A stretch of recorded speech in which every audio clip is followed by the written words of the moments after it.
China's industrial profits fall for a third straight year, underlying the urgency for policymakers to step up support for the economy.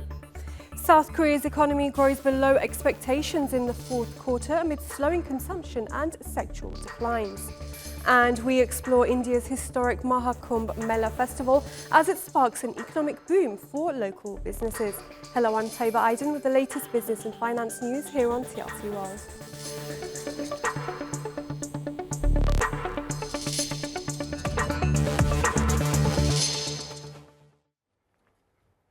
Profits at China's industrial firms fell for a third straight year in 2024, official data showed on Monday. Earnings at industrial firms dropped 3.3% over the year, extending a 4.7% decline in the January to November period. That compares with a 2.3% decline in 2023. Industrial profit numbers cover firms with annual revenues of at least 20 million yuan, or around $2.7 million from their main operations. Meanwhile, factory activity unexpectedly contracted in January ahead of the Lunar New Year. The official Purchasing Managers' Index for January came in at 49.1 versus estimates of around 50, reversing the expansionary momentum in the past 3 months. Let's get more on this now with Jamil Ahmed. He's Chief Analyst at online trading platform GTC. Hi there, Jamil. Now, this is the third straight year of declines for industrial firms, but last year was an even larger fall than before. What's behind this decline? Well, essentially, as you pointed out in your introduction, we're seeing more signals and more indications of a slowing down Chinese economy overall. And we shouldn't be surprised by this because we were expecting the new normal for China to be much less GDP growth. If we go back towards what China was looking like in the 2010s, and especially the early part of that decade, we were hitting regular double digits GDP growth after GDP growth after GDP growth.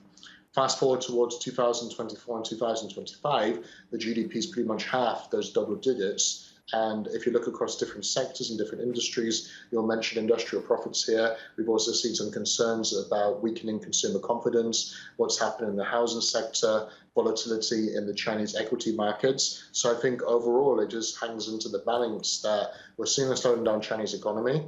We've seen some indications that it can turn the corner, but there's still not that much confidence that the China of 10 years ago, which very suddenly became the world's largest economy and looked like it was going to overtake the US. We're not seeing that same momentum set to resume.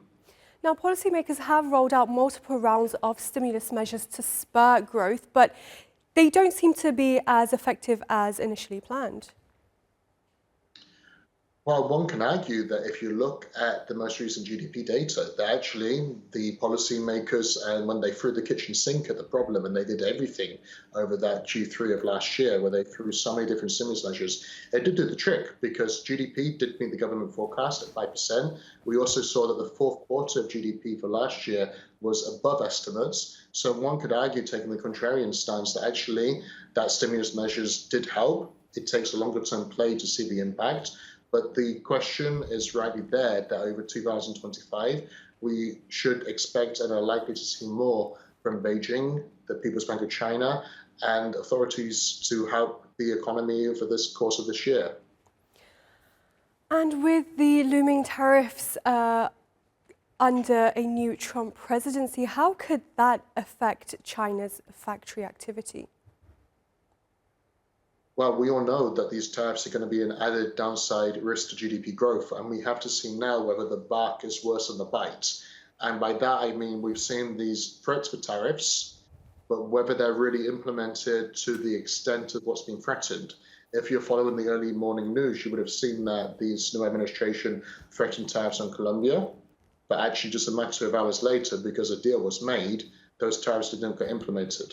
Overall, what we do expect from this administration is for there to be much more emphasis on making deals. But there will be a lot of threats. It's not just China that's under the microscope here. We've seen over the past week threats on Colombia, Canada, Mexico. It's a matter of time before we see tariff threats in other economies as well. So it's smoke and mirrors, but you're completely correct to point out that considering that China is the world's #1 manufacturer and the largest trading partner globally for so many economies, that if there are tariffs that do get implemented, then it's going to be an added risk to a downside Chinese economy that's already seen slower growth than what we spoke about 10 years ago.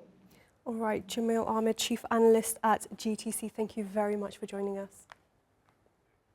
Now, Donald Trump has claimed a victory over Colombia after the first international showdown over migrant deportations lasted just a matter of hours. The White House says Colombia has now agreed to the unrestricted acceptance of migrants sent home from the US. Colombian President Gustavo Petro had blocked the entry of 2 US military planes carrying migrants on Sunday. He accused Trump of not treating migrants with dignity after many were pictured handcuffed and shackled. Trump responded by ordering 25% tariffs on Colombian goods, rising to 50% in a week. Visa restrictions were also placed on Colombian officials, and the White House has described the action as a warning to other nations who might try to stop deportations. El gobierno de Colombia informa. Daniel Garcia Pena and I will travel in the coming days to Washington, D.C. to have high-level meetings that follow up on the agreements resulting from the joint work that led to the exchange of diplomatic notes between the two governments. Under the direction of President Gustavo Petro, the Colombian government is ready to facilitate the return of Colombians who were going to arrive in the country this morning on the deportation flights. Colombia ratifies it will keep diplomatic channels of discussion to guarantee their rights, our national interests, and the dignity of our citizens. South Korea's economy expanded lower than estimated in the fourth quarter of last year. That's as the country is seeing a slowdown in consumption and a number of sectors decline in growth amid political instability after President Yoon Suk-yeol was impeached. Emre Boz has more. The hustle and bustle of the streets of Seoul shows a city that never sleeps. But for Asia's fourth largest economy, it's going through some rough waters. One of the reasons is political instability, involving President Yoon's impeachment trial, accused of insurrection and abuse of power. This was after he shocked the nation by declaring martial law on December the 3rd. The move sent the won plunging. The deficiencies in the martial law procedures will be thoroughly explained during the trial, and I believe that any misunderstandings regarding this matter will be resolved. As his leadership comes under fire, this is making South Korea unattractive to investors. You need political stability in the country in order for businesses to thrive. Because remember, Korea used to have a very strong economy. It wasn't that long ago that we were seeing huge amount of capital flowing into that country. But now we have two major problems. As I mentioned, the first one is the political instability. Number two is the consumer spending or disposable income for consumers. And I think as long as these two particular problems continue to remain anchor in place, you are going to see very meager growth. South Korea's economic growth has been very underwhelming last year, reaching negative growth in the second quarter. And afterwards, growth has remained flat at 0.1% quarter on quarter. The fourth quarter reading was weaker than expected, with growth in the services and construction industry decreasing. And recently, the picture for the country's unemployment rate is also not looking pretty. Though remaining between the 2.4 to 3% range for the majority of the year, the number skyrocketed to 3.7% in December.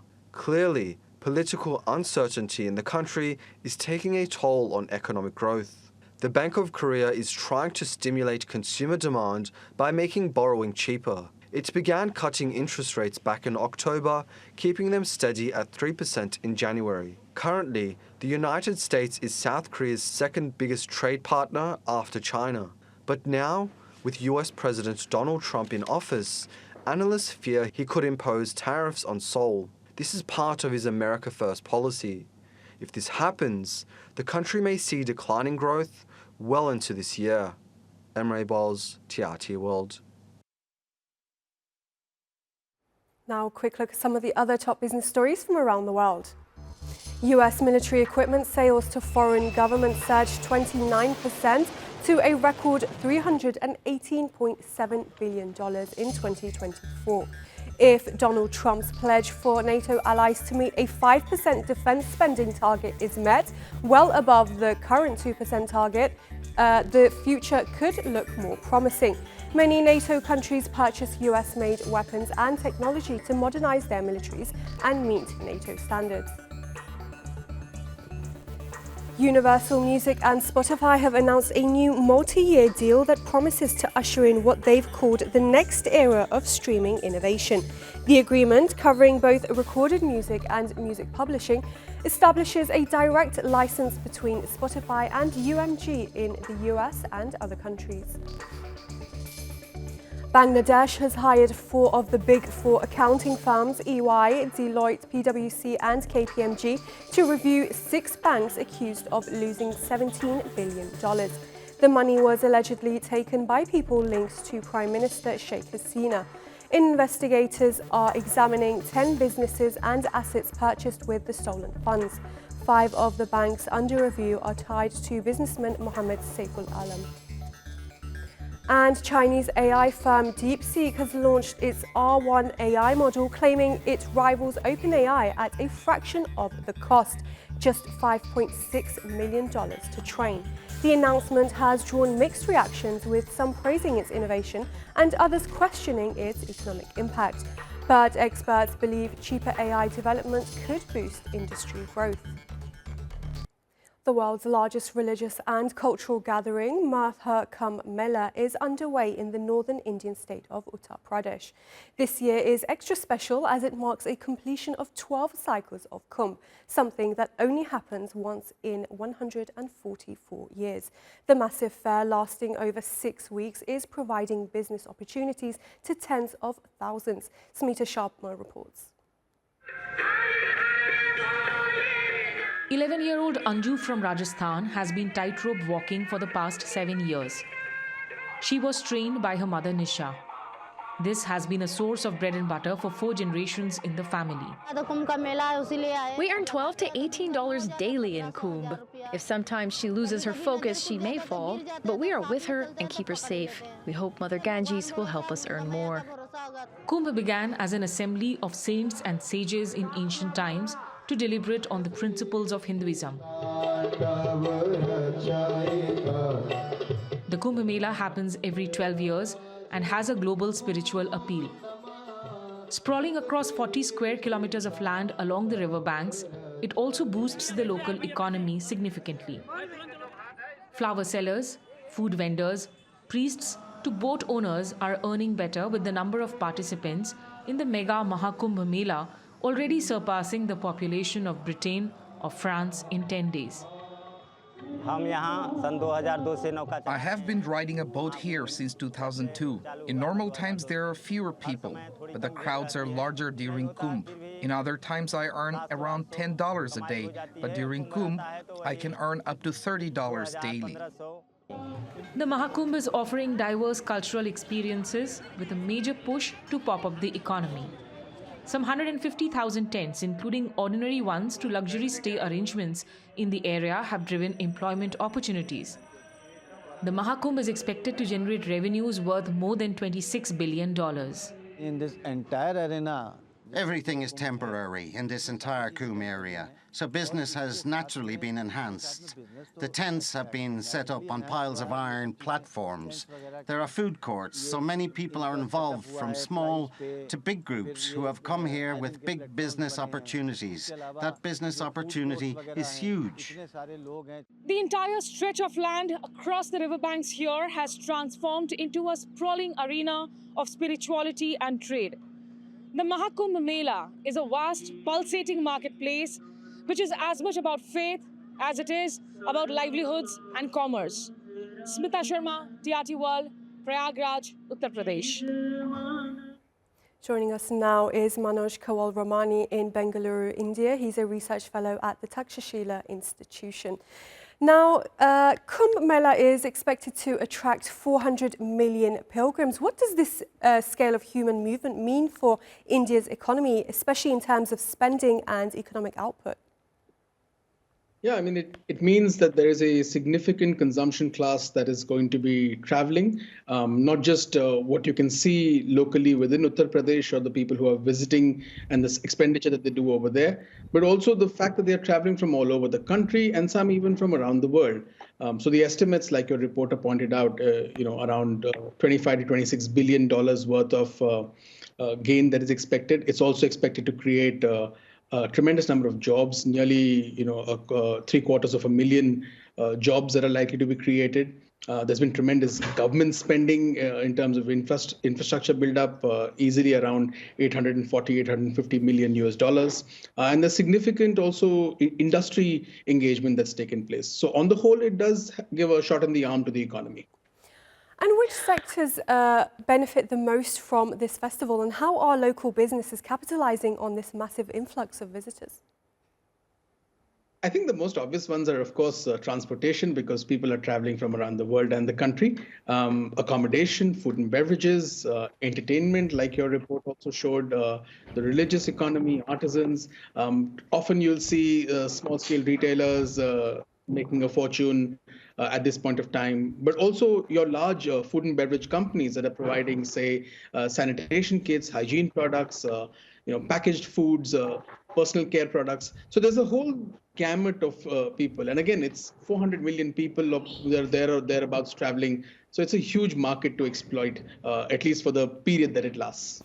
And you mentioned that the government had invested in infrastructure ahead of this event. How do these investments contribute to India's GDP growth, which is expected to slow to a 4-year low of 6.4% this year?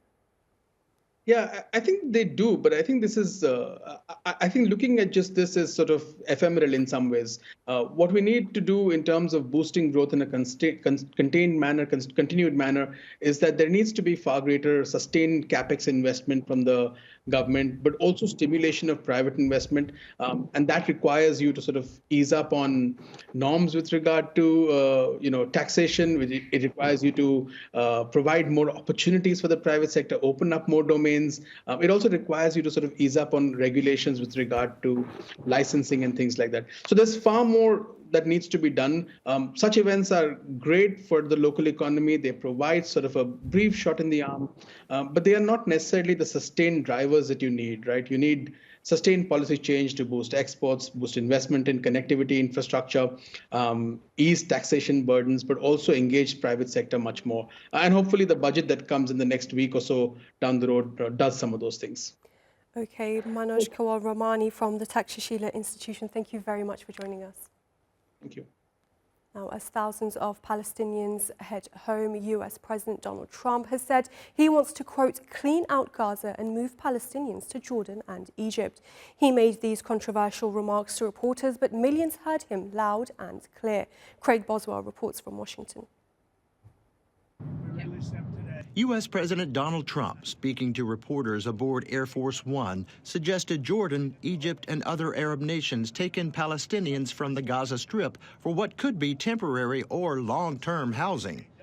I'd like Egypt to take people, and I'd like Jordan to take people. You're talking about probably 1.5 million people, and we just clean out that whole thing. Trump's suggestion of Palestinian displacement from Gaza was met with a firm no from the Jordanian foreign minister.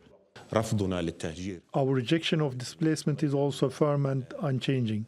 This is not only a steadfast and unwavering position of the kingdom, but it is also a necessity for achieving the security, stability, and peace that we all desire. President Trump said he spoke to Jordan's King Abdullah about his proposal, but that part of the conversation was not specifically included in the White House readout of the call. Trump's proposal, after 15 months of Israel's war on Gaza, is also a departure from decades of U.S. policy in support of a two-state solution.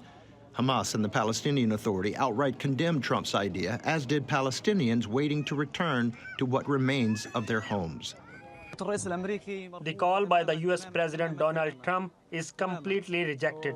Completely. If he thinks he will forcibly displace the Palestinian people, then this is impossible. The Palestinian people firmly believe that this land is theirs This soil is their soil. Trump's Middle East envoy, Steve Witkoff, will visit the region this week and says he'll make a stop in Israel and the Gaza Strip. Trump has vowed to bring peace to the Middle East, but his proposal has set off alarm bells as tenuous ceasefire deals hang in the balance and displaced Palestinians cling to life. Craig Boswell, TRT World, Washington. To the Gambia now, where its economy is anchored on groundnut exports, which also provides thousands of jobs.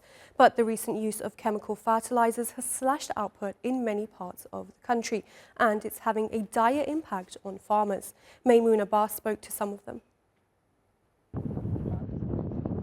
The Gambia has long been known for its thriving groundnut production, with farmers depending on this cash crop for their livelihoods. But in recent years, the once lush farmlands have become barren, and farmers like Ami Seka, who has been farming for over 15 years, blame a government subsidy program for chemical fertilizers that was meant to boost yield. I thought the government's fertilizer subsidy will help. It was meant to boost my yields. But now I can see the damage. My groundnuts are small and the soil is weak. Like many farmers, Ami harvested just a quarter of normal annual yield from yet another season that promised so much. This season, I couldn't even sell much. I am left with a small stock, and what I have is barely enough to survive. I can't continue like this. This is where chemical fertilizers once increased groundnut production, but now thousands of farms have been laid to waste, and many farmers are worried about the long-term effect both on their crops and environment. In 2023 and 2024, the Gambian government bought nearly $7 million worth of chemical fertilizers, with a 50% subsidy for farmers, but experts believe it was never a good idea. Government is losing. They are not making any impact. They are losing. Because look at the amount of subsidy.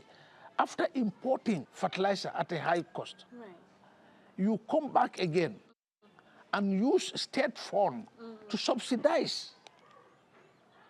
You are sinking money again.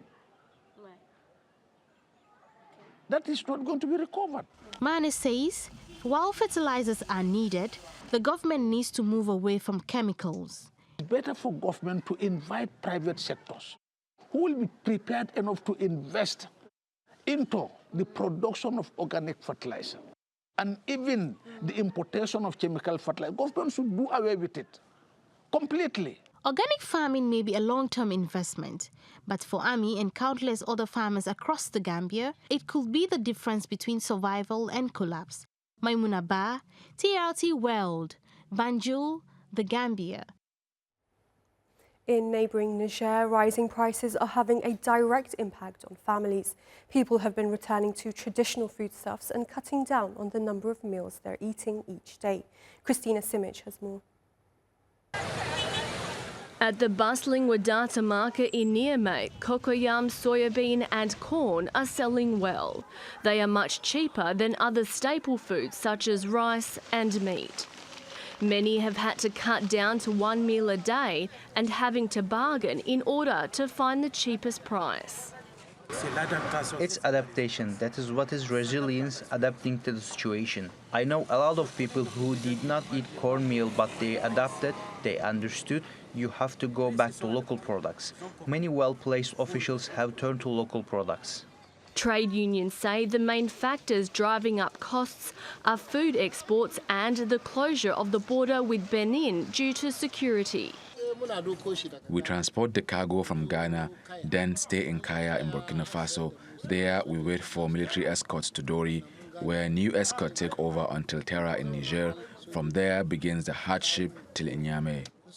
The new routes cost a lot more, and that expense is passed on to the customer. We accuse the traders of being at the origin of the price increases. It is not our fault.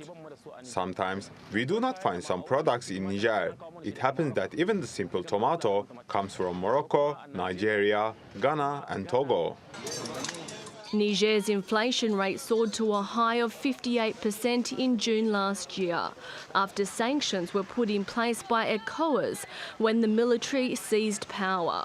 Even though sanctions have been lifted, the supply chain has been disrupted. The World Bank expects Niger's inflation to remain high both this year and next. To ease the burden, Niger's military-led government has introduced various measures such as free distribution of food to the most vulnerable and cut the grain price. Now that Nigerians have returned to buying local products, there is an urgent need for the military-led government to support local farmers and invest in agricultural infrastructure. Christina Simic, Africa Matters. Well, that's all your business news for now. Thanks for watching.